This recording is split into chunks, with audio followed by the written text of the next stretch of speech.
Yes, here we are. It is July 8th, 2023, and it is time for our fellow colliders to assemble here on the Fightful AEW Collision post-show. And for the first time in his illustrious career, CM Punk has defeated Samoa Joe in there's only one word that can accurately describe this match. That match slapped. Without a doubt, that match 100% slapped. One of my favorite CM Punk matches since he's come back, and definitely the best one since he's returned. Since the second coming, shall we say. We appreciate everybody who is here. Rick Ucchino, Iridian, Cresta. We're all here for the first time since the opener. The gang is here, and we're not alone. This guy? We're not alone. We got to run in.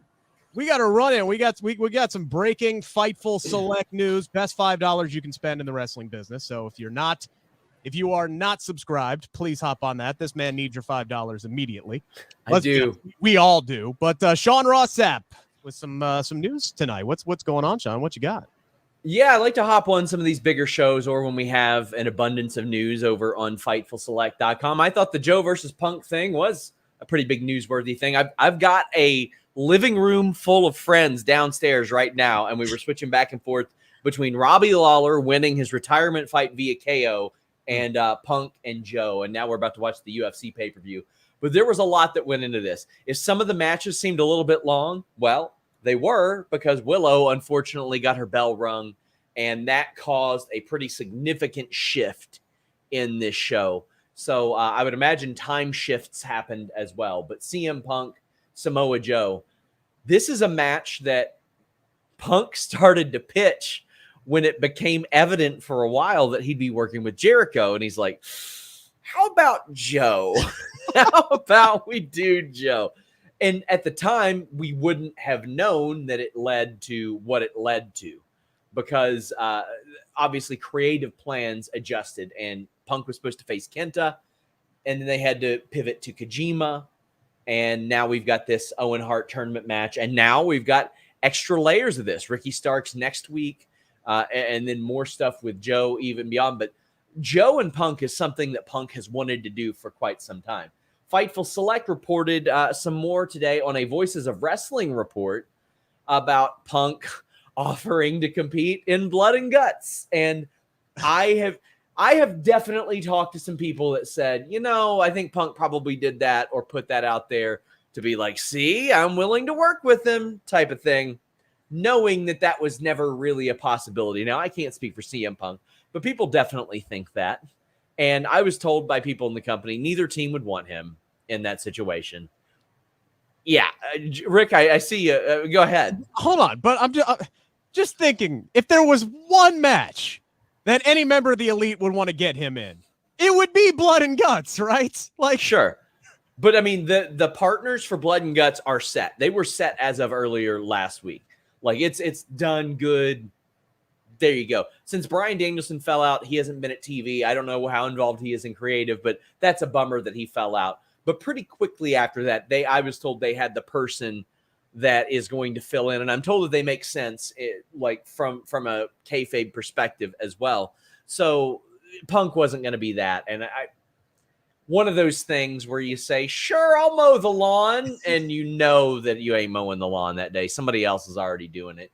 But it does look like Willow's going to be okay. She did that thing today. They've got her scheduled and all that. But in other women's division stuff, Harley Cameron, Fightful Select, reported last week she is under a full-time deal with AEW. So that's why you're seeing her featured a lot more of late. You're going to see Julia Hart featured a lot more of late. You saw her in singles action. We haven't been seeing that much, but she is going to be featured a little bit more. And Scorpio Sky, his first match in a year, but he's been healthy for like 8 or 9 months from what I understand. Like, he's been healthy for quite some time, has just been waiting on creative. And during all this time, he hasn't like been on the road with AEW. He wasn't even at AEW's LA show, which surprised a lot of the people that I talked to because that's his home area. So always newsworthy stuff on Collision. There's stuff all over the place. But I thought that Punk and Joe, interesting. FTR and Bullet Club Gold, it's very clear they ate up some of that time. Oh, yeah. That Willow was going to get on this show. Worth But it, though. That was such a good match. It was. We were flipping back and forth with that one, and we're like, this ain't over? Like, and it was very good. Like, through 2 commercial breaks, I believe it did, yeah. At one point, I was like, is this for the titles? And I didn't know it. Like, but now they've set that up, and I think Bullet Club Gold continue to prove their worth since joining AEW Collision, and this is, you definitely see who's on what brand on this show specifically. You see who the colliders are, so to speak. But yeah. I want to thank you all for letting me join. All that good stuff. Please leave a thumbs up, guys. If you're watching, send your super chats, send your humper chats, support these great hosts. And I'll be over on FightfulSelect.com every single day. We've got another post show on Fightful Select going right now with Alex. So check that out after this one as well. But thank you guys so much for having me. Thank you, Sean. Thank you, Sean, for popping in. If you get anything else, please just go run on in. It's your website, it's your site. Just come on and do whatever the hell you want. That's true. I got the link. See you guys later. Again, guys, there you go. It is just. Oh, we need to make a switch here. There we go. Now we're all good. We're all in our correct spots. And this is a historic moment for the first time on this show. All 3 people, just the 3 of us. You know, Daddy's gone. He's left the building now. He's left the kids at home, and here we are to break down the rest of AEW Collision tonight. Of course, highlighted by that huge CM Punk Samoa Joe matchup. By the way, they did a watch along earlier on Fightful Overbook today, just outlining the entire CM Punk Samoa Joe history between the 2 of them. I was hoping to get over there, but I just kind of lost track of time with everything that I was doing today. But Kate Hensler was big on that. There, I believe Doc Mueller from Bleacher Report and a few other people were on over there. So if you just got your appetite whetted tonight by Samoa Joe and CM Punk, there's a lot more over on Fightful Overbook right now. But again, guys, yes, get your humper chats in, get your super chats in. We will be reading all of those throughout the entirety of the show. We got Drew, our excellent moderator, who's going to be helping us out and collecting all those and getting those set up for us. So really appreciate that. And every super chat and humper chat goes to pay the fine folks over here at Fightful. Let's do something, guys, that we haven't done before. Let's actually start with the main event, because that is why wait, right? We got close to 500 people in here. Get those thumbs up, guys. Our audience, right? We got almost 500 people in here, and we know they all want to talk about CM Punk versus Samoa Joe. This is a match, guys, that I didn't even bother taking notes for. I didn't want to miss anything. I just wanted to kind of soak everything in, every sound, every impact. And when Samoa Joe is in a match, you know there's going to be a lot of slaps, a lot of loud slaps, a lot of impactful moves.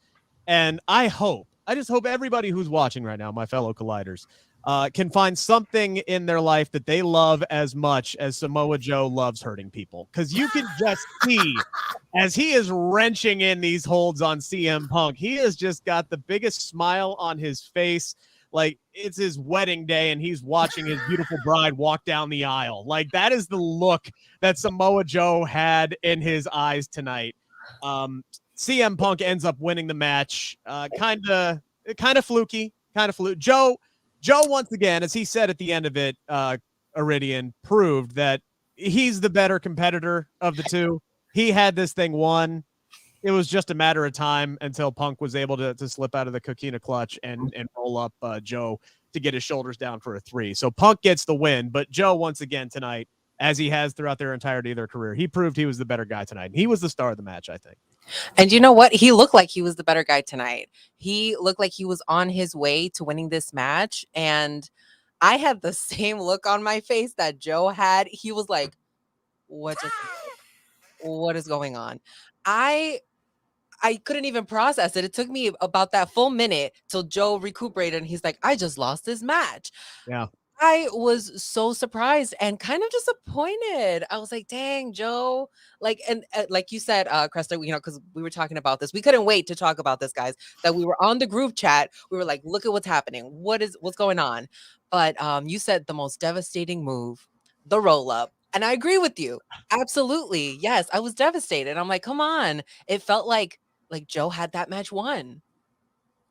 The most devastating move in sports entertainment, besides the Yan bag shuffle, is the backwoods, the roll up, the surprise roll up. Because I was like, yo, CM Punk is about to put Samoa Joe over. Oh, no, he's not. I mean, that was the whole story of the match, right? CM Punk, if you go back and you watch him on commentary, as you watch, Joe, just decimate Roderick Strong, like the entire time, every time they cut back to Punk, and they had him on camera a lot during that match. And I believe, Iridian, you brought up the fact that it was almost like taking away from the match how much they were putting the camera on CM Punk. Yeah. They did that for a reason, is because they were setting up this match tonight. Punk knew he was going to get his ass beat. Like, he knew he was in for a rough night at the office. The whole story was, how does Punk find a way to get the job done and get the win? And yeah, honestly, I'm sitting here and I'm going, if Adam Cole interjects in this, or they do something stupid, like they do the revenge angle for Roderick, I'm going to be kind of mad. Like, this match is almost too important to a lot of wrestling fans to have some BS at the end of it. So I'm like, I don't know how Punk wins this. And then he gets the roll up and I'm like, yeah, okay, I guess that's kind of like the best thing that they honestly could have done in that situation, Iridian. But you said something in the chat, our pre-show chat beforehand, that I agreed with, man. Like, really early on in this match, I was rooting for Samoa Joe to win it, because I feel like, I agree with you. I'm stealing your words exactly. He's a guy who just deserves everything in the wrestling business, and I will never forgive WWE for treating him the way that he did during his main roster run. Highly underutilized, almost criminally. So, like, somebody should file some charges for the way that man was treated. But, like, seriously, yeah, I was rooting for Joe in this one, man, because he does. He's one of the all-time best, and I don't feel like he gets the credit he deserves. Totally. I will also piggyback and say that in the pre-promo that they had, Joe said very succinctly, and they gave CM Punk all this dialogue. He said, even on your best day, you'll never be as good as be ever in your life. I'm like, Samoa Joe, you could have been a preacher, you could have been a politician, but you chose to do wrestling. You are so good on the mic, and what's even worse is that you're 10 times as dangerous in the ring. CM Punk got beat up that whole match. He slapped the tattoos off that man's chest. He worked that man's arm, his leg, and when he was up on the ring post and he slapped that man off the ring, I was like, yo, you can't do that to an old person. That's not nice. It was such a good match, but like, Jesus. Dude, the first slap that he hit was still the hardest one for me, because it was like Samoa Joe was trying to catch a fly. Like, that was the entire opening of the match. It's like he's got the fly swatter and he's just swinging this thing wildly through the air, and CM Punk is just, nope, you ain't gonna get me. You ain't gonna get me. And finally, it's like he cornered him and he just blasted that man across the back, like so disrespectfully on it. I mean, he put some stank on that for sure. But yeah, I thought this was a great story. Cat and mouse at the beginning. Samoa Joe just absolutely dominates, and then Punk ends up getting the win. And then after the matchup, you got the crowd. They're on their feet. They're cheering for Owen Hart. I thought that was a great opening promo from CM Punk tonight, saying, hey, look, tonight, it ain't about me. It ain't about Joe. It ain't about our history. It's about Owen Hart and, what he did for so many people, what he meant for so many people in the business. I probably wouldn't be here. A lot of people in the locker room wouldn't be here without Owen Hart. So it's about him. We had multiple Owen Hart chants during the main event tonight. And then afterwards, they're chanting for Owen, and we get the handshake between two rivals. And then Joe just, once again, just beats the piss out of him, slaps coquina on him. You never walk away from a handshake until you've broken the hand, CM Punk. All right? You don't turn your back and walk away and still have the hand, because you're getting your ass pulled back in and taken down. And that's exactly what Samoa Joe did. Because, Iridian, Samoa Joe is an asshole in the best way possible. Rookie move, rookie mistake, CM Punk. You brought this upon yourself, sir. Like, I was the joy in my heart when I saw him go into that coquina clutch and fall back. I said, yes. And then the ref's trying to get him off. I'm like, no, let him. Oh my God. It was so good. We got some super chats and humper chats in. Feel free to get those in, guys. That's the way you're going to get your comments read on the air, and we will read all of them throughout the entirety of the show before we get off the air. So send those in, and Drew will make sure, believe me, he will make sure that I read them. We got one from Eloquent saying, wish Punk had rocked the XXX fight shorts a la Ring of Honor. I did like Punk's gear tonight, though, right? I think it was a tribute to Owen, and that was all about him. And like you said, it wasn't about Punk, but it was about Owen Hart tonight. I get the sentiment, right, with all the Ring of Honor history, but I like the gear that he had on. Parker Hines says, I truly believe that Ricky will beat Punk next week. And he says for the women, they've built Sky Blue to be a believable winner of the tournament. And John Wick is asking, the real question is, does Punk put Ricky over? Ricky Starks did beat Powerhouse Hobbs. We'll talk about that match in a little bit more detail coming up, but it does set up, Cresta, an interesting final next week between Punk and Ricky Starks. I think that with Punk going on this rehab of the personality tour or persona tour, it would be great if he put over Ricky Starks. I think, now I'm gonna try to keep it lighthearted, but I'm gonna be real with you. Last year when we did this tournament, we never saw those belts again or that cup again until now. So in the grand scheme of things, I think it'll be great if you put Ricky Starks over, even if it's a schmozz finish. I think that would be fantastic because Ricky Starks is one of those wrestlers that deserve everything too. And in the confines of AEW, he is a pillar. He's one of those guys that will propel your company to the next level. You have to put faith in him. And I think CM Punk giving him the rub would absolutely do it. Are they going to do it? If he's really one Bill Phil, I don't think. I'm just being honest.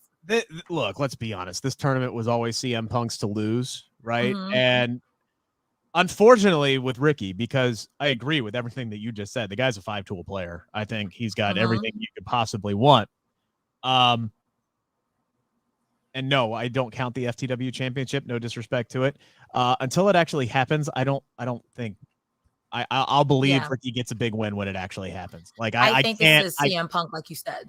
Iridian, am I wrong here? Like Ricky Starks was made for Collision because it's an entire show that was built for dudes that people have been screaming, hey, we want more of these guys, push these guys. The entire roster, for the most part, is built off of those people. And then the tag team division. I mean, you got Ricky and Andrade and Miro. There's so many guys, Scorpio Sky, so many talented people who have not been on television on the regular basis. Now they're building this whole new brand. And yeah, Ricky should be the top babyface on this show, especially when CM Punk is going to be a heel half the time because he's going to go to towns where he's going to get booed, Iridian, and he's going to go to towns where he's going to get cheered. Yeah. Regina, very big CM Punk guy. They love Punk. But yo, I was so surprised that there wasn't a chorus of boos tonight.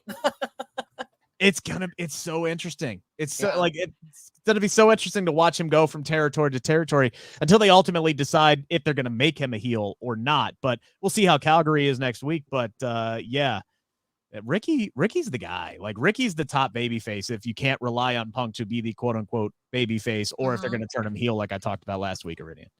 Well, Ricky needs to be put over. This is all I'm going to say. Philip needs to show up to work and do the job. Okay. That's what he needs to do. Next week, I need him to get there and just lay down and let Ricky Starks win, because I feel like this has been such an emotional journey. If you're a fan of Ricky Starks, like tonight we got to see him go against Hobbs, but next week it's going to be very interesting in regards to cheers, because we saw them when they teamed together, Ricky with FTR and CM Punk, that they were booing FTR, they were booing CM Punk, but then Ricky got into the ring and everybody loved Ricky Starks. So you are going to see that clear defined line of people who are like, we want to see Ricky win, and CM Punk just coming off of a big win against Samoa Joe. Wouldn't you want to push the younger talent, the talent who also has been working so hard to come up in AEW? I think that just makes the most sense, is to push Ricky and let him wear that title the whole year. Believe it or not, so I was curious. Ricky Starks is 33. What? Yeah. That's a young man. What? Mm-hmm. Would you believe it if I told you that Damian Priest is 40? Everybody always gets shocked. Excuse me? Yeah, you heard what I said. That's like when I found out Orange Cassidy's like almost 40. I was like, excuse me? Yeah, Orange does not look his age. That's crazy. Look, guys, age is just a number. What if I told you that Damian Priest is older than LA Knight? Yeah. LA Knight, who was reportedly made a manager because he was too old. Yet Damian Priest just won Money in the Bank. That's a young man, Maury. I call BS on some of those things that LA Knight was told. Yeah. Anyway, we're getting off track here, but yeah, Ricky is like his career as like a headliner is still young, but I mean he's been doing it for a long time and he's really good, and it's long overdue for him to go over. So that was our opening contest tonight, by the way, which was Powerhouse Hobbs and Ricky Starks, the other semifinal that we all assumed that was going to happen, and kind of similar mold here as the main event, because Ricky Cresta got taken to the woodshed, as JR would say, early on, and it was like, well, how does Ricky Starks in this matchup? And different from CM Punk, because there was no shenanigans. We knew we were getting shenanigans in this matchup because for some reason, not one, not two, but 3 interferences last week allowed Powerhouse Hobbs to beat Dustin Rhodes. So I still disagree with how they booked that match last week. So, but the way they booked that match last week, I'm like, y'all better have Ricky win this dang match. And it was actually QT that ended up costing Hobbs this week. And then we saw Hobbs plant QT afterwards. But what did you think about this matchup? How it was booked? The story was told, everything that happened leading up to Ricky's win tonight. Let me start off with the main thing that I really liked. Powerhouse Hobbs looked amazing here. He reminded me of a young Stevie Ray from Harlem. He was he was beating the brakes off of Ricky Starks. And Ricky Starks was selling it. Even if Ricky Starks wasn't getting the brakes beat off of him, Ricky Starks was making it look like he was fighting the school bully and this was his last stand. It was such a good match. I will say, I understand the QT Marshall run in, but at some point, the shenanigans got too much. When Hobbs had the visual pin on Starks, all you had to do, QT, was step down, jump down, stop arguing with Aubrey, because there was at least a 10 count, bro. You literally screwed him for no reason. Aaron Solo getting the spine buster at the end for his troubles, I get it. But I don't know. I think Hobbs should be on his Randy Orton shit, because Harley Cameron would have definitely got a spine buster too. She definitely would have got a spine buster, because it's like the 3rd or 4th time that at the big one, QT Marshall has cost Hobbs the big one. And I don't know why he's teaming with him. And after this match, it's very clear you don't need this guy, in my opinion. Oh, yeah. And I think that was the message that Hobbs sent tonight. And I think it was the message that we were all hoping he would send to Iridian, because it's like, Hobbs did not need QT. He never needed QT Marshall. He definitely didn't need him to beat Dustin Rhodes. If you want to give Dustin Rhodes a competitive match because he's this old style gunslinger still trying to kick it around in the West until, he finally rides off into the sunset, fine. I get it. Personally, if you look at the two of them, Hobbs probably should have beaten the bricks off of him inside of 4 minutes last week, but that's not the story they told. You can't give Dustin Rhodes a competitive match and have him get a ton of help for Powerhouse Hobbs to win that match. Like, if he was fighting QT Marshall, okay, yeah, that booking makes more sense. So I was happy to see Powerhouse Hobbs ditch QT and company tonight, because he doesn't need him. This is a long time coming. Yeah, we have been waiting for this, and we did talk about this last week. Like, dude, your name is Powerhouse Hobbs.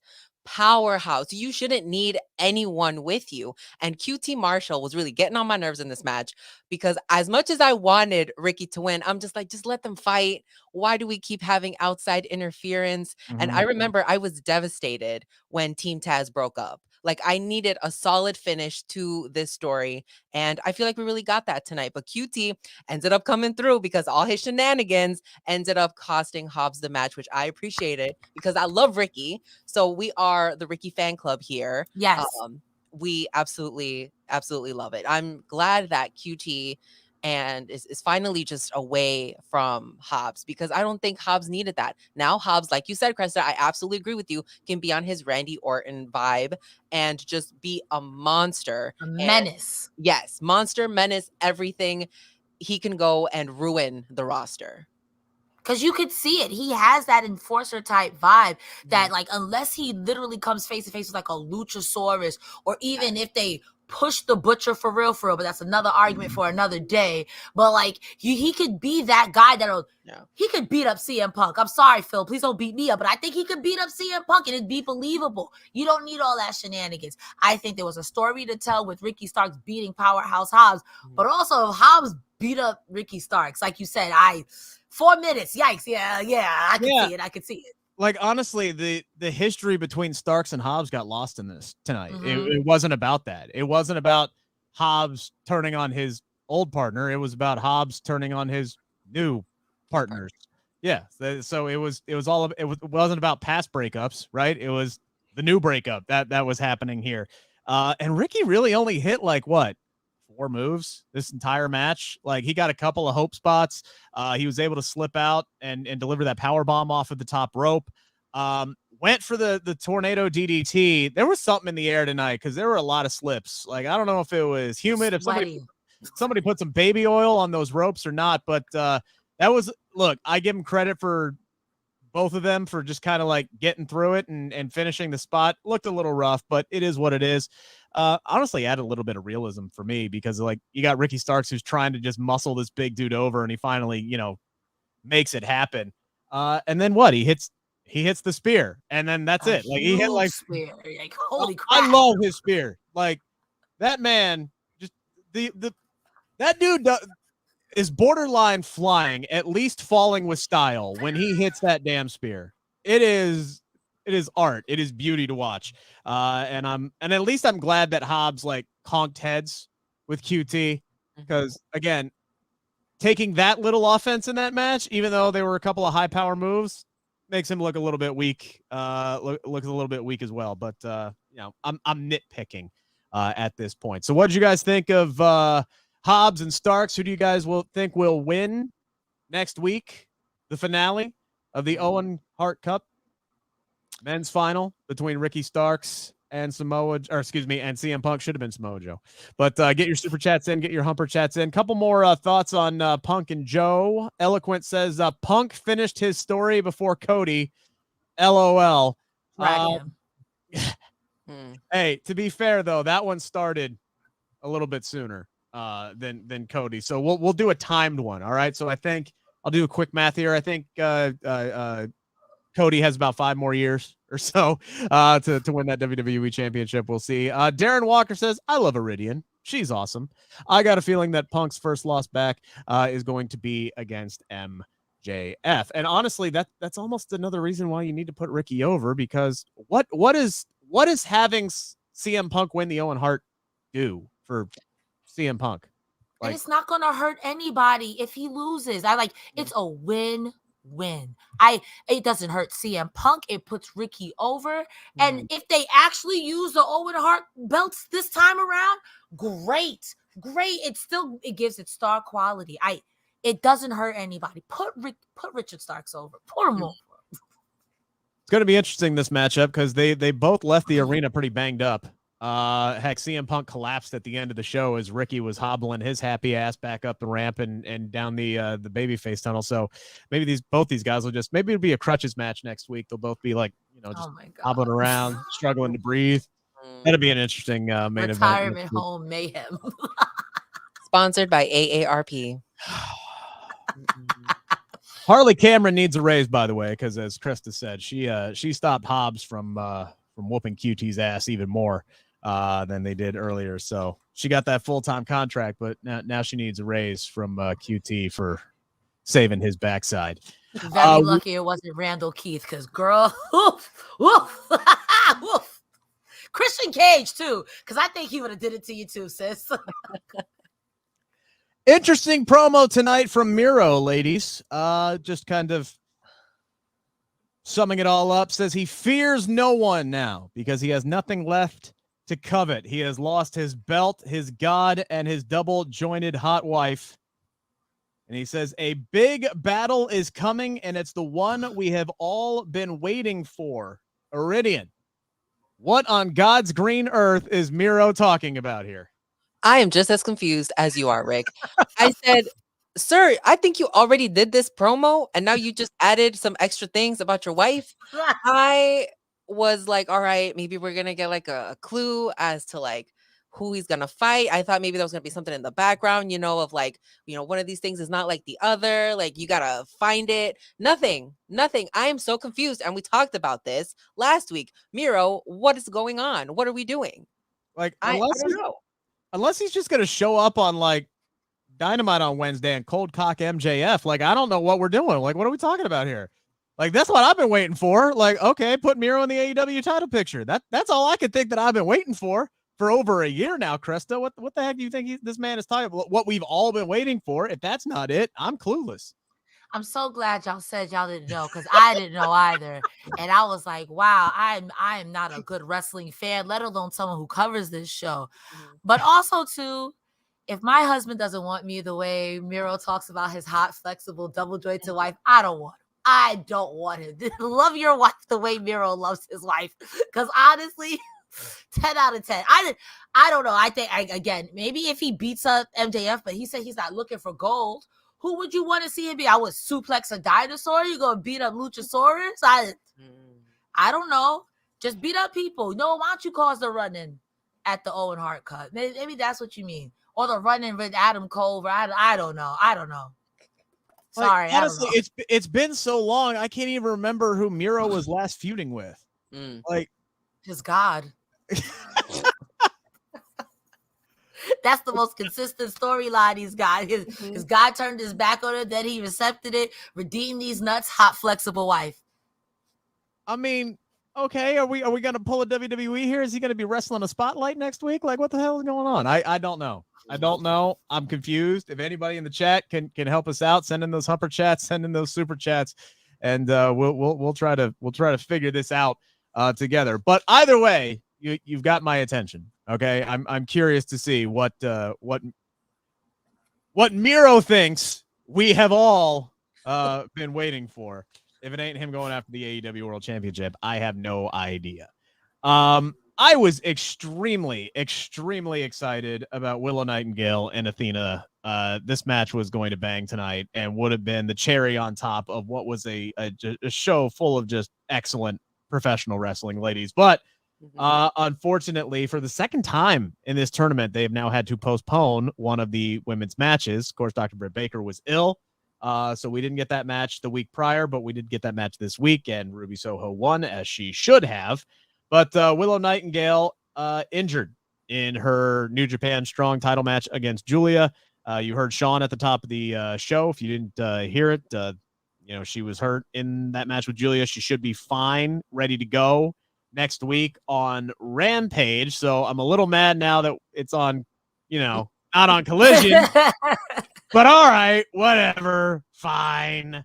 Did get a nice promo exchange though, Cresta, with Athena, who is one of my favorite people in wrestling, period.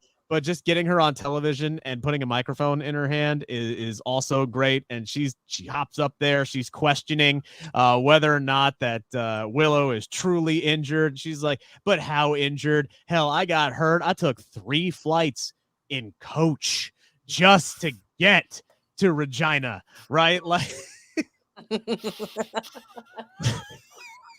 every week I watch a wrestling promotion and I'm like, everyone just needs to adopt the SCU. This is the worst town I've ever been in. Because the way she was saying it, she was one step away from, oh, brother, this town stinks. Like, oh my God. I love her. She's borderline anime villain.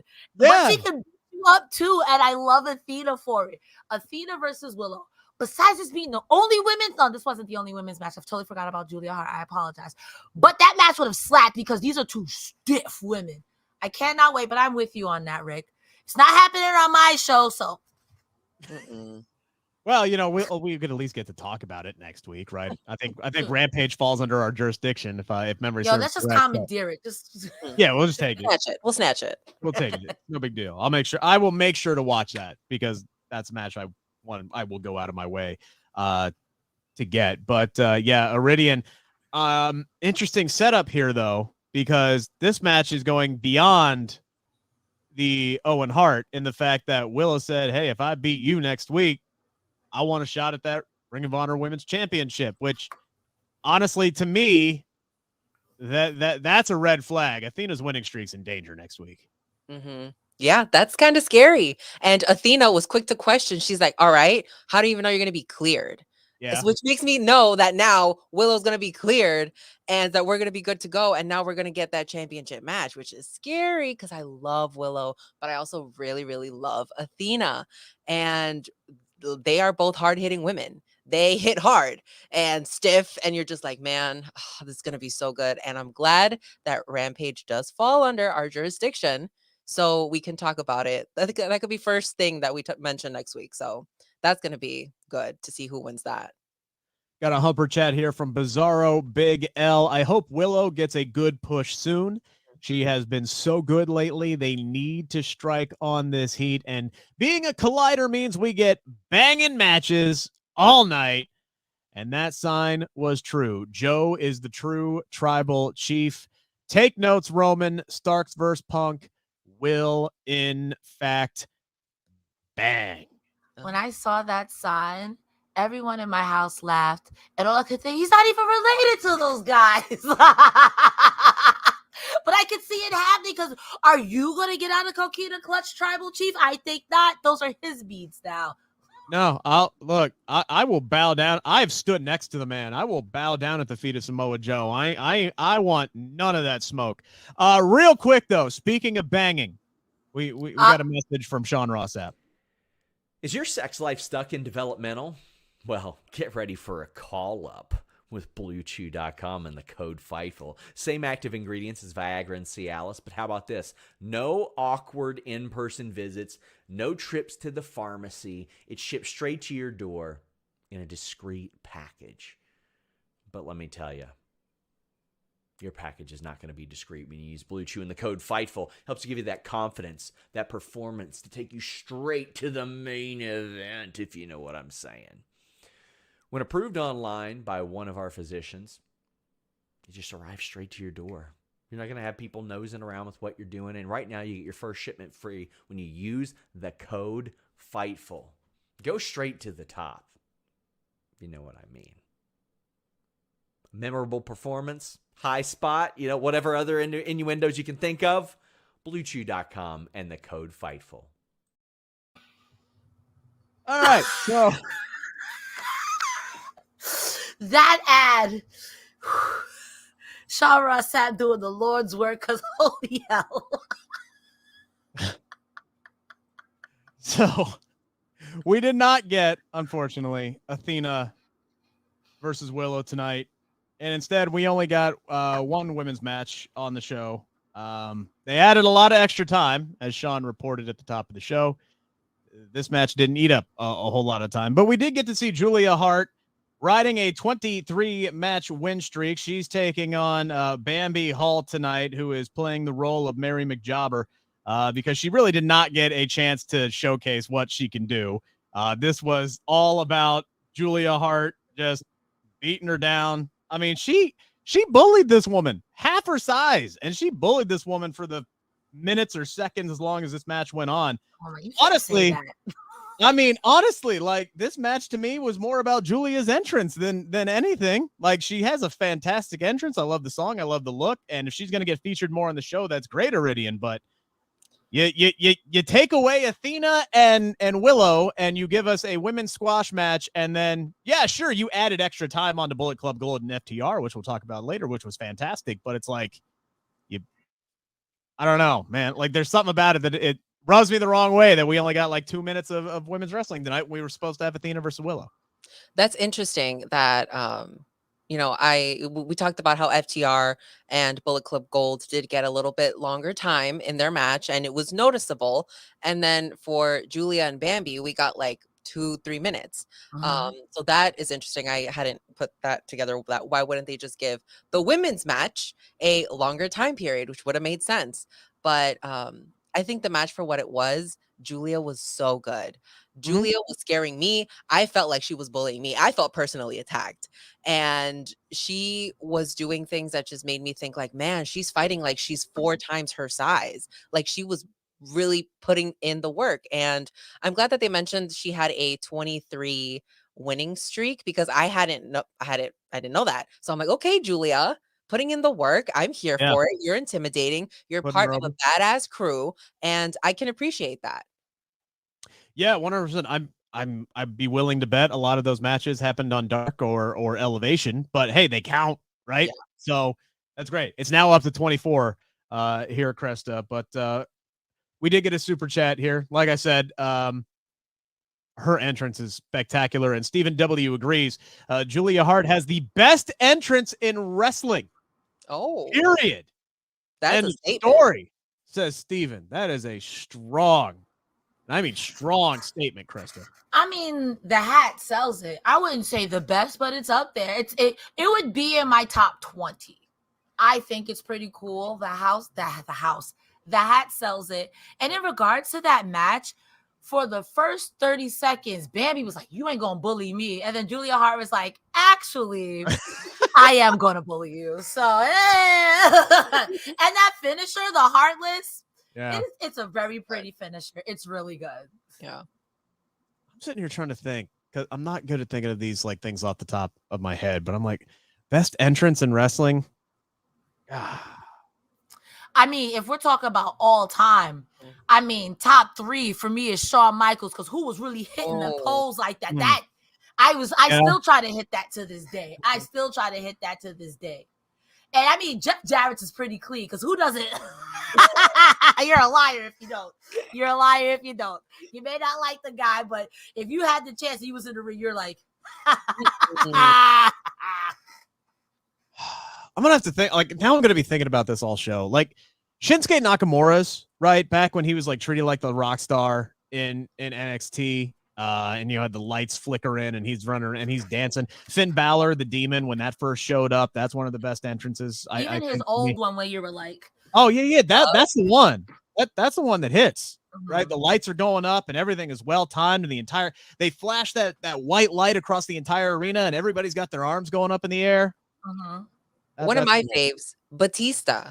Not a lot of stuff. He got the pyro. You got the amazing, sir. Simple and sweet. Yes, he got to the point, which I appreciated. Bray Wyatt's too. Oh my God, the Fiend. Yeah. Oh, when the Fiend first came out with the lantern. Yeah. I could think, Charlotte Flair coming on a helicopter, because she's like, you hoes look cheap. So good. You know what I loved about that is Ronda Rousey and Charlotte both got like these elaborate entrances for that match, and then Becky just shows up. She's like, bitches, please, I'm just gonna take these belts and leave. All right, I don't need your all special entrance for none of this. None of this, I said. We did get to see the rest of House of Black, or at least Malachi Black. He had, my God, the visuals on this, like however they're putting these or shooting these or editing these together is fantastic. It is a really, really strong look. But he and Andrade here, Iridian, are in a disagreement over his mask, right? Malachi cuts this really interesting promo, saying the reason he took Andrade's mask is because it's, I'm paraphrasing here. It's not like the source of his power. It actually holds him back. He's better without it.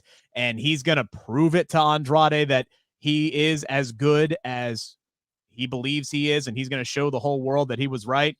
And then we come back and Andrade is backstage and he cuts a live promo completely in disagreement, saying, hey, look, this mask represents my family, my culture, my country, all of the Latino people.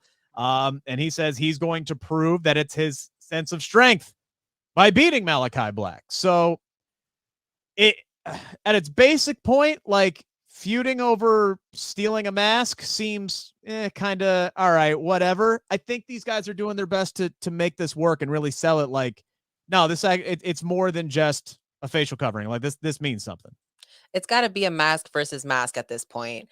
I feel like Miro is very in his feelings that his friends or his coworkers took his mask. Like, this is another form of bullying. And I I don't know, man. Andrade, I absolutely love, but I feel like maybe the masks are holding them back in the story. I feel like they could just be fighting in the ring, and I do appreciate these promos because they are very creative. I feel like they're doing the best with what they got. So I'm ready for them to fight. I need enough. I'm done talking. People can just go into the ring and fight it out, and I think we will be good to go. Come on, Mark Henry. There's been enough talk.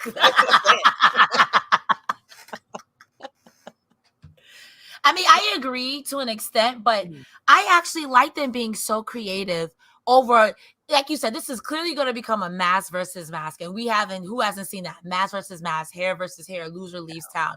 You're doing the best with what you got. But I do think that the opposing ideals of Malachi feeling like, well, I have to wear a mask because I'm hideous. I'm the Phantom of the Opera.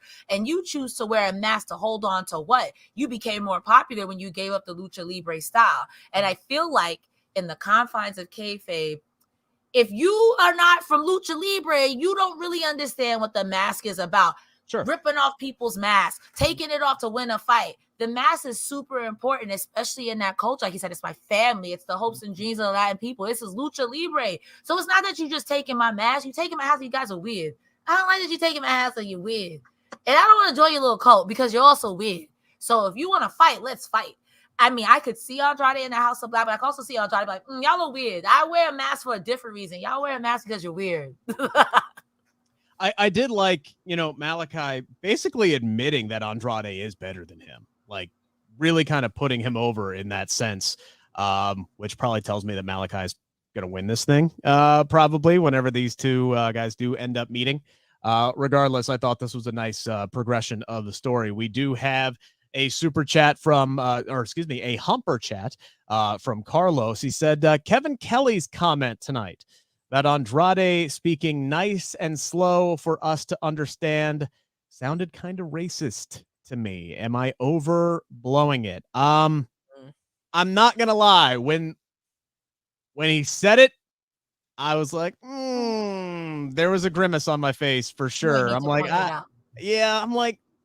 I don't know if that was needed to be said, and I could understand people taking it the wrong way. I don't think Kevin meant it in any kind of, I think he meant it in a way that was like talking, like I would talk really fast or anybody would talk really fast. No, I think he meant it in a way that like Andrade was just being very crystal clear with his message and putting emphasis in every single word to really sell everything about the promo.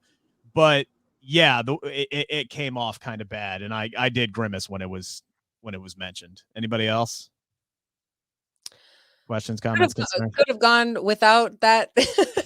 I don't think we needed it, and I guess he did bring attention to it, but also like if Andrade would have done his promo in Spanish, people would have also been mad of like, oh well, he said it in Spanish. Why aren't people saying anything?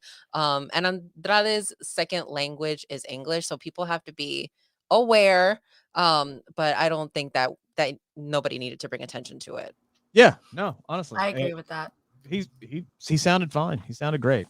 I agree. Even if you were trying to say, well, he's making it crystal clear. I think even if you are a native English speaker, when you talk slow like this and you're beefing with somebody, you're super serious. Yeah. I got the tone. You didn't need to do that. And like Iridian said, English is not his first language. But also, wrestling fans, sometimes, especially English-speaking wrestling fans, if English ain't your first language, we want to cook your shit. Oh, we want to cook you online for no reason. And it's like, bro. And then when they speak English, it's like, well, you're English. What do you want from me? What do you want from me, bro? I don't think it was needed to be brought up. But also, shout out to Andrade because, like, you need to tell us. We understood it, bro. Like, shout out to Andrade. Look, I mean, Sean has talked about it before, how hard he has worked on his English, and he's great. I think it's fine, regardless. And I'm willing to bet for Kevin, the second it came out of his mouth, he was like, damn, I shouldn't have said that. That was a screw up. That's going to be on social media later. Fightful's definitely going to talk about it. I'm sure that's the first thing that popped up in his head. To be fair to Kevin, sometimes I've heard words from JR. I love JR, but sometimes like JR, that's not what's happening right now. Oh my God. I go back and listen to the King. Oh, good when Lord. you were a kid, it's like, yeah. When you're an adult, oh my God. That's another time. That's a whole nother time and place, and things have not aged well. From the attitude, a lot of things have not aged well. Continue to get your super chats and your humper chats, and guys, we'll be getting through all of them throughout the entirety of the show tonight. Also, give us a thumbs up there, and if you have not subscribed to the Fightful YouTube channel, what you waiting for? Go ahead and hit that subscribe button. We got review shows literally every single night of the week. Also, Fightful Select, just $5. All of Sean's breaking news. It's the best $5 you could possibly spend. Let's dive into FTR, Bullet Club Gold. This match, if in a word, was just insanity. There was at one point, like, I just stopped taking notes at one point because I could not keep up with everything that was going on. And I don't even really know where to start with this, right? This was another one of those matches, by the way, though, where it was like, felt like there was something in the air, because there were multiple spots in this match where it kind of looked like the two teams were not on the same page. Something went awry with the monkey flip. There was the slip on the whip around, right, where they're countering the throw into the ropes, and then Juice slipped off there. Am I a jabroni? Because I thought that was part of the show. Like, Juice Robinson being a wrestling gremlin, to me, it made sense that you can't really get a hold of him. Yeah, and look, it added a sense of realism to it. But when you think about these matches are, more like a dance than anything, right? Like, and that's why sometimes botches add more to the match. And these guys were going after each other. So in the end, it kind of did add. But you also look at the chop spot in the corner where Cash just like Juice ducks and Cash just like basically hits him across the cheek, basically with the slap across the corner. So there were some spots in here where it just didn't look like they were on the same page early on. But my God, Iridian, did they turn it on after the first commercial break and on? Like, this thing just cranked up to 65 miles per hour, and then they put the pedal to the metal and just kept going until the end. I was exhausted watching this match.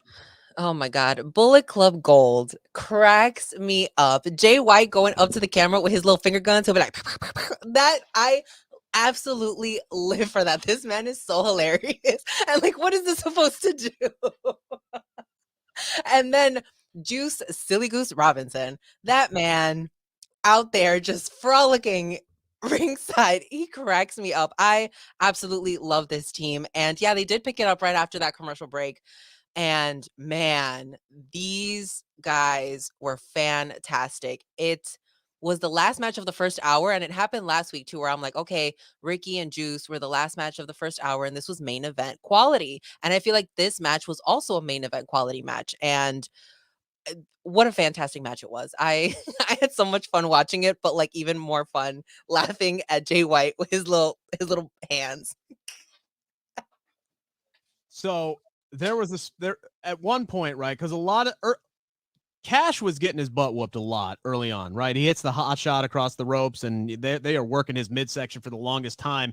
And I liked the story that they were telling there with Dax, where his emotions kept getting the better of him, and he missed a lot of tags because he wasn't in the right position and he wasn't in the right frame of mind, really selling the art of tag team wrestling. Like, I liked that little subtle story that they put into the beginning there. Finally, though, he gets tagged into the match. Hot tag. He unleashes his fury, ends up getting a 2 count on Jay White with a brain buster. And that was just the first of many false finishes. Jay ends up kicking out of the superplex splash combo from Dax and Cash. Juice saves Jay from getting pinned off of a spike pile driver. Jay White kicks out of the rebound power bomb, and then an uppercut. Like, just nothing would put Jay White away. And by the time this match got to its closing moments, Jay White is just gross. Like, he has just got stuff flying off of him. I don't know what it is, but like, his face is just like snot and sweat, and it is just flying everywhere. That's how hard these dudes just kept hitting each other. Eventually, Dax ends up getting lost on who's legal. Juice just plants him in the middle of the ring with what looked like an inverted DDT and pinned him really before, I think, Cash whiffed. I think he was there, but he just whiffed, which was an interesting little finish, and it now sets up next week, Cresta, a 2 out of 3 falls match for the tag team championships between these two. So what we got tonight was an appetizer for what we're gonna get next week. Like, are you kidding me? Like, how is this an appetizer? I need a nap before next week's show. Like, I need to be properly freshed up for this. Very that. Like, I have to give props to commentary, even though we just gave it to him in the last segment. When they said that there is a reason why Jay White won every title in New Japan, and nobody knows Jay White better than Juice Robinson because they hated each other. Mhm. You could absolutely see the teamwork. I have to always say I love watching Juice Robinson wrestle. Somebody online said he looked like the Cinnamon Crunch Toast little gremlin. That was Seahawk. Yeah, that was Seahawk. And I chimed in and I said he looks like the Noid from Domino's Pizza back in the day. And when he wrestles, you hear him throughout the ring, throughout the Coliseum. He is so good. He was getting his butt whooped, though, just like you said, Cash was. I think this coming up with the 2 out of 3 falls, man, oh, man, I'm so glad Battle of the Belts is 3 hours next week. It's just going to be a shame because this was a match like this, 2 out of 3 falls with every other thing they have out. It's going to be a pay-per-view quality, but I'm pre-tired. I am pre-tired because, like Iridian said too, this felt like the main event. I could have sworn like, okay, it's 10 o'clock. Wow, what happened to the Punk match? But I'm not mad at it. Like, we got this before Punk and Samoa Joe. I'm like, I'm gonna go get my 3rd cup of coffee for the day because I need to wake the F up after that one. I was just absolutely exhausted. And yes, you're right, by the way. That's a note there. They added Battle of the Belts to the end of Collision next week, so it's going to be a 3-hour show. I can only assume that means we'll be on at 11:10 next week. No one's told me that officially, but I just makes sense that we would just go on at 11:10 and talk about all 3 hours plus Rampage. I'm sorry, I'm double booked that day. Slammiversary is also that day, so we're gonna figure it out. I'm gonna jump in on both days. Like, hey guys, what's up? Hey guys, what's up? Somebody call Joel. Somebody call Joel and Kate and get John Alba in here. I mean, come on, we got a bullpen. I'll do it. All right. We'll do. Well, all of us will do all the shows at the same time. We'll all just get together to think tank. God, let's just do one giant, massive thing, and we'll just do 2 shows at once, and we'll all talk over each other. It'll be chaos. It'll be great. It'll be like Anarchy in the Arena. Let's just go. Anarchy in the Fightful Collision Impact Arena. Nice little promo package put together for Battle of the Belts next week. So we're going to get Shawn Spears and Luchasaurus next Saturday for the TNT Championship in Calgary. So that's going to be really fun to watch as well. Scorpio Sky back in action, taking on Action Andretti, actually. And they let Action shine in this one more than I thought they were going to, because he got the TV entrance, you know, like a lot of the focus is on Scorpio Sky. Scorpio didn't get as big of a pop as I was expecting him to get. A little quiet there to start, but they were into it by the end.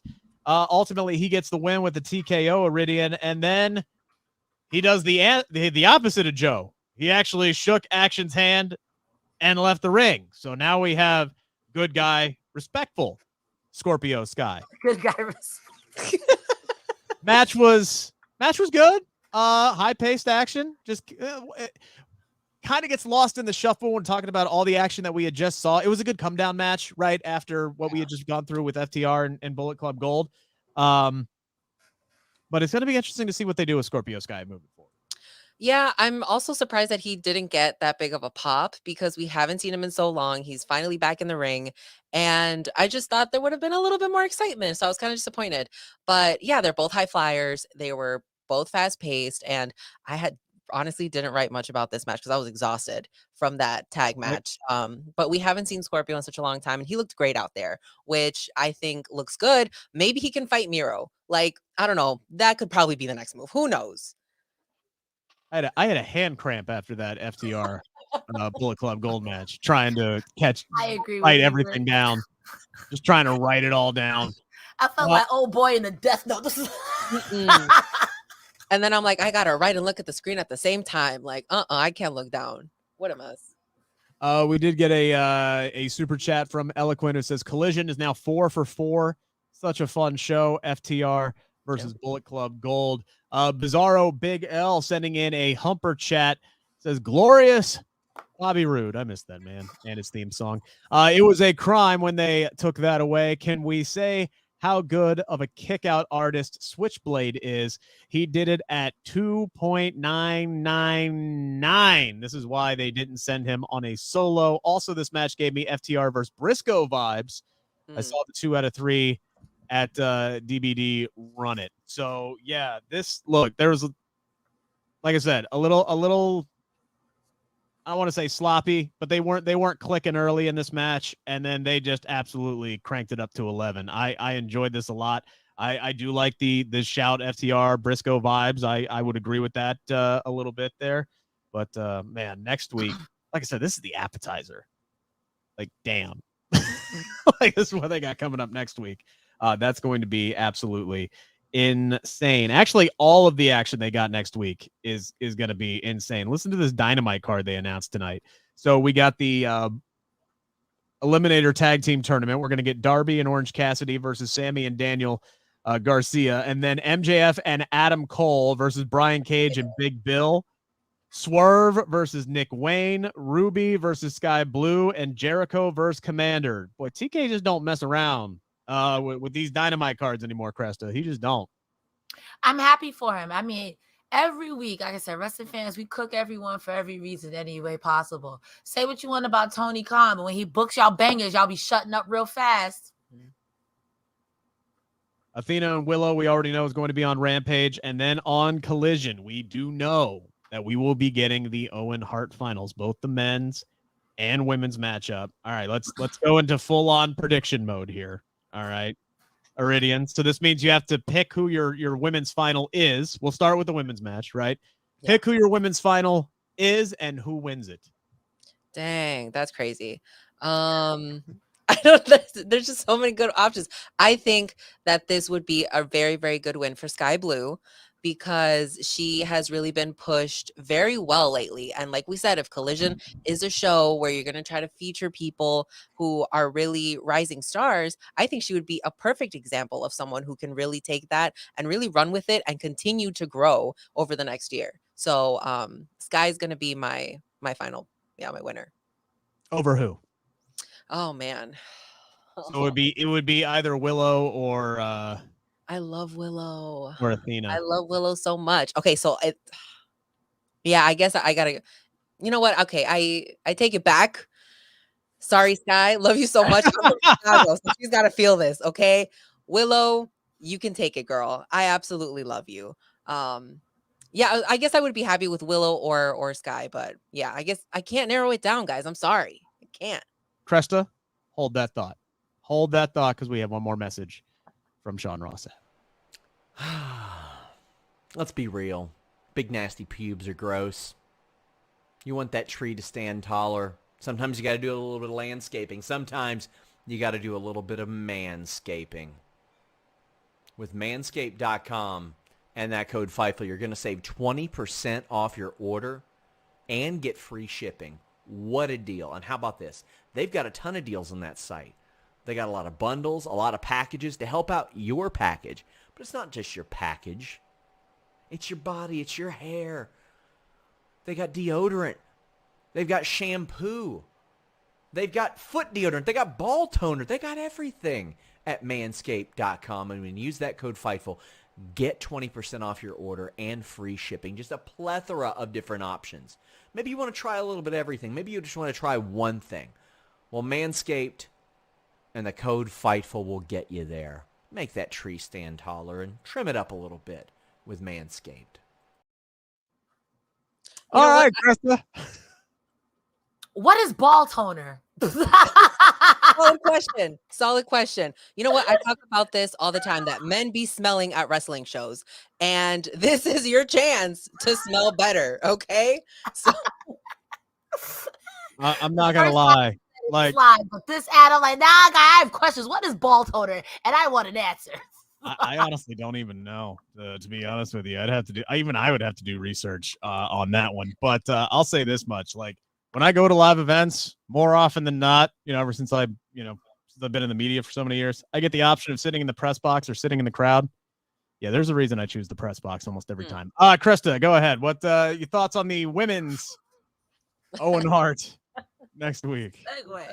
I mean, I like Sky Blue, but let's be for real. The originals don't come out with more than one person. You about to get cheated out your boots, Sky Blue. So it's gonna be Ruby Soho. Now, if Willow Nightingale wins, Ruby Soho is going to win. But Athena might also beat the living hell out of Willow. So if Athena wins, I don't know, Ruby. Y'all gonna have to cheat Athena because I know from what I heard, Athena got no friends because she beat up everybody. So I honestly, my pick is Ruby Soho. I think they finished the story with Ruby, who absolutely deserves it along with Sky Blue. But the originals never come down with more than one person. They always want to have a fair fight. And you all here fighting the rowdy rough girls. That's not happening. These Powerpuff Girls are dangerous and they're evil and they always cheat. Y'all don't come out in threes. So you're going to get cheated out your boots like Britt Baker did. Yeah, I don't make the rules, but you about to get cheated, Sky Blue, unless Serena Deeb comes back from injury. Thunder Rosa comes back and they all jump them. I gotta wish. But I see Athena winning it if Willow doesn't beat her or Ruby Soho. And I feel like it's probably going to be Ruby Soho. So with Ruby and Sky Blue, right, this could go one of two ways. This could be you have the Outcasts 3-on-1 against Sky, like we saw against Britt, and, rinse and repeat, same playbook. And Britt gets involved after the match when they try to spray paint the L on Sky Blue. Or Britt says, F this. She comes down during the match and helps Sky Blue beat Ruby. So there's, I could honestly see either happening, right? Jamie Hayter comes back. That would be great, right? Because look, we need Jamie Hayter and Saraya and Wembley. Like it just needs, right? It needs to happen. Regardless, so I could see either one of those happening. In fact, I would be stunned if neither one of those two things happened. Like if this match just ended clean and it's not. Let's be honest, it's not. Ruby should win, right? And I feel like tonight was kind of like the telltale sign that she is going to win because Willow's going to beat Athena. So they want to do babyface versus heel. And, Willow and Ruby have some history with one another. So obviously that makes sense from a kayfabe standpoint. Yeah. But also Athena is riding a how many match win streak at this point? She hasn't lost since she lost to Jade Cargill at All Out. She's still the Ring of Honor Women's Champion. And Willow's coming off of an injury. So would it be that big of a deal if Athena had beaten Willow? Now, you could put Willow over big time by having her win that matchup. But, man, do you end her win streak in the semifinals? Or do you put her up against Sky Blue and make Sky Blue and put her over by ending Athena's win streak in the finals? Athena will kill that girl. A lot of interesting angles. If I was a betting man, I think Willow wins it by beating Ruby Soho. They're gonna have Ruby lose in the finals 2 years in a row. That's yo. I gotta go on a ramble right quick. How you tell her this is the promised land? Because the same thing was happening to her in the Riot Squad, and now y'all got her in the Riot Squad 2.0 doing the same thing. To quote New York, you gonna bring me back to open up the same wound, Flav? The same wound? Like, why don't you believe in her? Believe in her. Just put the belt on her. Come on. Like, you literally could do. I'm angry. Look. Ruby is the Ricky Starks of the women's division. Yo, I'll fight you, Rick. Like, she is. I can't believe you just said that. I cannot believe it. She is great. She's absolutely great, but she never gets the big win. Not saying it's a direct comparison, right? But I mean, listen to that promo she cut last week. She's the best talker in that whole group. Yeah. She's the best promo of the entire Outcast, and they hardly ever give her a chance to shine. I'll say one thing. If Ruby wins this whole thing, I need the Outcast gone. Like that needs to be done. Okay? She does not need them. What are they doing to benefit her? Nothing. Coming out with illegal spray paint cans, travel size little sprays. Come on, Iridian, cheating, baby. No, just she can do this by herself. She's a powerhouse. She's great. So leave her by herself. I think this group needs to be gone yesterday. You know who you sound like, Iridian? You sound like me when me and Joel were talking about Honor No More, Impact. Like, I don't care. They gotta go. I don't care. I like Maria Kanellis, but not like this. I like her husband, but not like this. I like Matt Taven, but I don't care. I don't care how it happens, but I don't care. They gotta go. Honestly, a lot of the same complaints I hear about the Outcast were some of the same stuff I was hearing about Damage Control, to be honest with you. It's like, seriously. Oh my God. We might need to move on. All right. We have enough time. All right. We all agree Ricky Starks should beat CM Punk on Saturday. Iridian? Yes. There's Does Ricky Starks beat CM Punk? I'm offended that you asked me that question when you know I was going to say Ricky Starks. Ricky deserves this championship. Like, give him the belt. I don't care if he wears it, doesn't wear it. Let him show up with it. Phil, do your job. Get there. Job. I call it a day. Take your Santa Claus bag so you can have something to walk out with and walk back empty-handed and call it a day. So, does it happen? Yes. Okay. And it needs to happen because I'm going to show up next week causing mayhem. Okay, I'm gonna make a poster. If Punk wins, we riot. That's it. Damn, man, you from Chicago? Damn. I'm gonna steal a line from my good friend SP3. LOL, Punk wins. Cresta, what do you got? While my heart is 100% with Iridian, my wrestle brain is with you, Rick, with SP3. LOL, Punk wins. LOL. Come on now, guy. If we're not ready for the MJF versus CM Punk, it might be Adam Cole versus. We were not ready for that yet. And the moment they said he was in this tournament, I was like, well, at least Samoa Joe beat him up before he. Look, I said this either 2 or 3 weeks. I forget how long ago I said it, right? But I said it on this program. I think they have an opportunity to really kind of lean into heel CM Punk by having him cheat to beat Ricky Starks.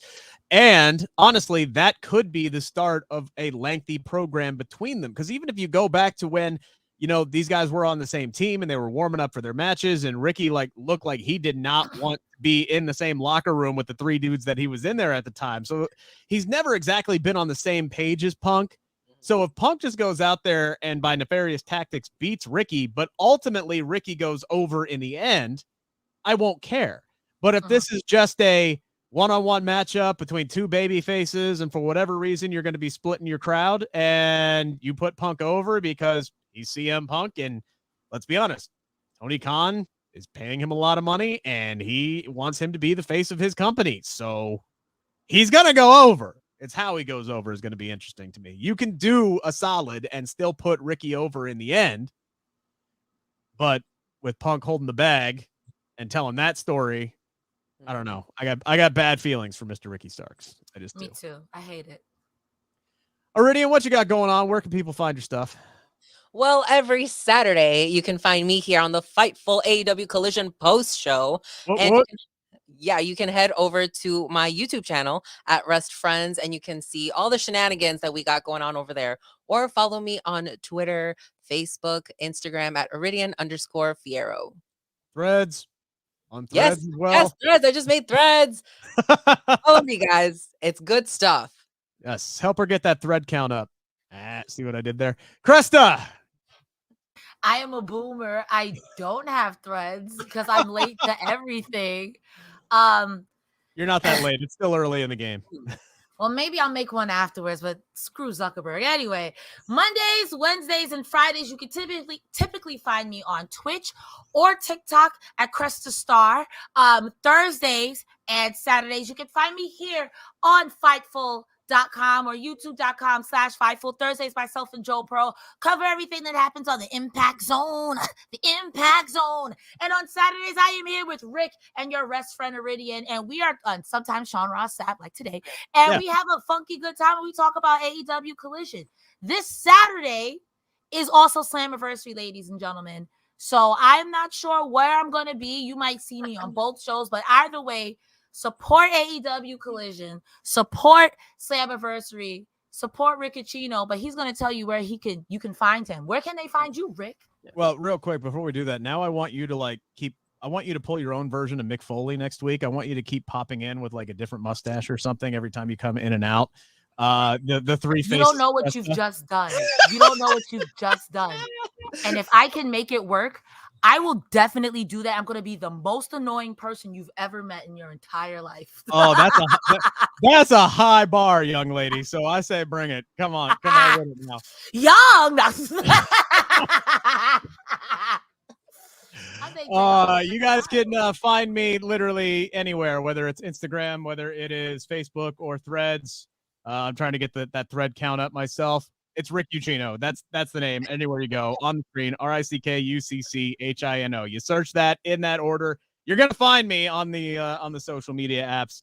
So hit me up there. Those are usually the one-stop shops for everything that I have going on, whether it's for SB Nation, which is Cage Side Seats. I've written a lot of articles for them recently, both interviews and editorials. That's the word I was looking for. Got a couple of recent interviews, one with Wheeler Yuta. I talked to him ahead of his match with Kenny Omega on Wednesday. We went deep into Anarchy in the Arena. We went deep into Blood and Guts, what he's expecting out of Blood and Guts coming up in a couple of weeks, as long as he can perform, because he did suffer an injury this past week, but they think he'll be all right. We also dove into his college days, honestly. He was at Villanova during 2 national championships, and he got to take part in one of the big parades outside and parties and impromptu college parties and everything. So we went deep with Wheeler Yuta. That is up on the Believe in Pro Wrestling Podcast YouTube channel. That is spelled BLEAV. Also, me and my good buddy SP3, we do live streams every Tuesday at 2, breaking down all the WWE and AEW big stories of the weekend, New Japan, and a few other things. So there's a lot on my plate. Like I said, social media is the best place to find it. And I got something special coming out on Monday at 12:01. I'm not legally yet allowed to tell you what it is. It would be a real heel move for me to tell you what I got going on. Not a star making performance at all if I told you what was going on. But 12:01 p.m. on Monday, I've been working on it all freaking day, will be coming out. So check the Believe in Pro Wrestling Podcast YouTube channel for that. And hit that subscribe button. And subscribe to Fightful and Fightful Select. Give Sean Rossap $5, and he'll give you lots of scoops. And I've talked enough. We're going to end this. Thank you, guys. We'll be back next week. I do believe at 11:10. I do believe. Sean will let you know for sure on every show that he's on. I am so muted. Before we get out of here, we had just one more humper chat. Oh, missed it. One more. I got you. High Yes. five. Teamwork makes the dream work, baby. Yes, we got one more. One in at the buzzer. From Alexander Fitzgerald, Punk versus Joe at the next Ring of Honor pay-per-view? ? Joe cheats to win, and Punk versus Joe at All In to end the feud. That would be gold. Look, I mean, yes. I don't hate it. Sign me up for everything, Alexander. Like, these guys, they did this angle tonight for a reason, right? Beyond just that Samoa Joe is a prick and he doesn't care, right? Like, and he just wanted to assert his dominance one more time. CM Punk ain't gonna let that man walk away thinking he's the better competitor. You know they're going at it again. So yeah, sign me up for all of that. Any more? Going once? I think that's it. I think we got them all. I'm hitting end broadcast. I'm gonna check the document one more time. All right, Drew's telling me we're done. We're done. Have a great weekend, everybody.